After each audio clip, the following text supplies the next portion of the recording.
Hello guys, কেমন আছেন সবাই? আশা করি সবাই ভালো আছেন। আজ আমি আপনাদের জন্য এক নতুন ভিডিও নিয়ে চলে এলাম সরাসরি দুর্গাপুর থেকে। তো চলুন দেরি না করে ভিডিওটা শুরু করা যাক।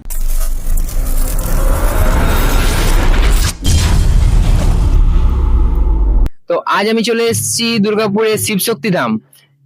তো শিবশক্তি ধামের আজকে হচ্ছে সোমবার। তো এখন তো শ্রাবণ মাস চলছে, সবাই জানেন। তো সবাই আসছে বাবার মাথায় জল ঢালতে। এখানকার পরিবেশটা দেখে নিন কেমন হয়েছে। এই যে আপনারা দেখতে পাচ্ছেন, এটা হচ্ছে মন্দিরের প্রবেশদ্বার। এটা দিয়ে প্রবেশ করতে হয় মন্দিরের মধ্যে। মন্দিরে প্রবেশ করার আগেই আমি দেখতে পেলাম কিছু ভক্তরা বাবার মাথায় জল ঢালার জন্য জল নিয়ে আসছেন। মন্দিরে প্রবেশ করার পরই দেখতে পেলাম বাঁ দিকে একটি জলধারা, তার মধ্যে বিভিন্ন রকমের বিভিন্ন কালারের মাছ।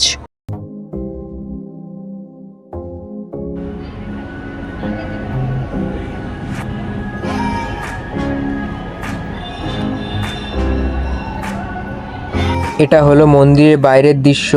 আপনারা একবার দেখে নিন, কার কেমন লাগছে অবশ্যই কমেন্ট করে জানাবেন। চ্যানেলে নতুন হয়ে থাকলে সাবস্ক্রাইব করে পাশে থাকবেন। আর ভিডিও যদি আমার ভালো লাগে অবশ্যই লাইক কমেন্ট করবেন। মানুষজনের ভক্তদের ভিড় দেখে সবাই একটু আলাদাই লাগছে। এটা দিয়ে যেতে হবে, এটা দিয়ে গিয়ে দেখতে পাচ্ছি আলাদাই লেভেলের সবাই এটাতে লাইন দিয়ে যাচ্ছে।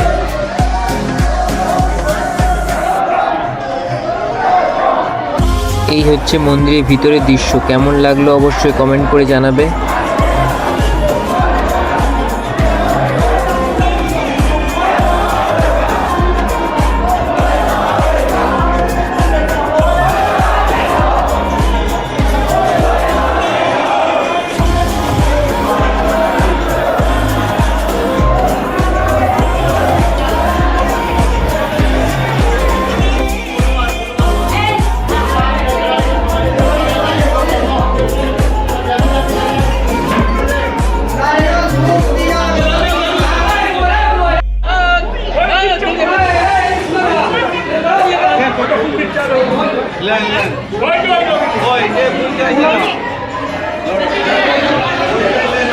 তো এই ভাইকে চেনো না?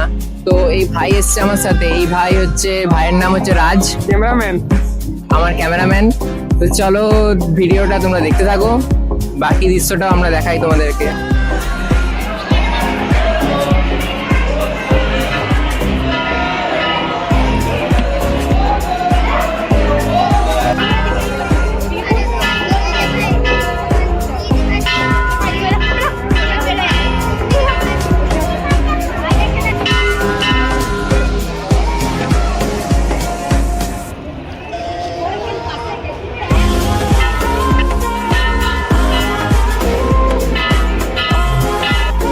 গাইস, তোমরা ভিডিওটা পুরোটাই দেখলে। তো দেখার পর তোমাদের আর কেমন লাগলো অবশ্যই কমেন্ট করে জানাবেন। আর এরপরে কি ভিডিও লাগবে সেটাও একটু কমেন্ট করে জানাবে। এরপরে হচ্ছে আপনারা আসবেন কি করে এই মন্দিরে সেটা একবার জেনে নিন। দুর্গাপুর থেকে যারা যারা আসবেন, দুর্গাপুর, কলকাতা, যেই লাইন থেকে, এই সব লাইন থেকে যারা যারা আসবেন তারা কোথায় নামবেন? তারা এই বাস স্ট্যান্ডে নামবেন। তারপর ওভারব্রিজ ক্রস করে 3-4 মিনিট হাঁটা পথ দিয়ে মন্দির পৌঁছে যাবেন। আর যারা আসানসোল, অন্ডাল, রানীগঞ্জ এই দিক থেকে আসছেন তারা নামবেন হচ্ছে এই বাস স্ট্যান্ডে। এই বাস স্ট্যান্ড থেকে নেমে 3-4 মিনিট হেঁটে পৌঁছে যাবেন মন্দিরে। সুস্থ থাকুন, ভালো থাকুন, দেখা হচ্ছে না এক নতুন ভিডিওর সাথে। টাটা।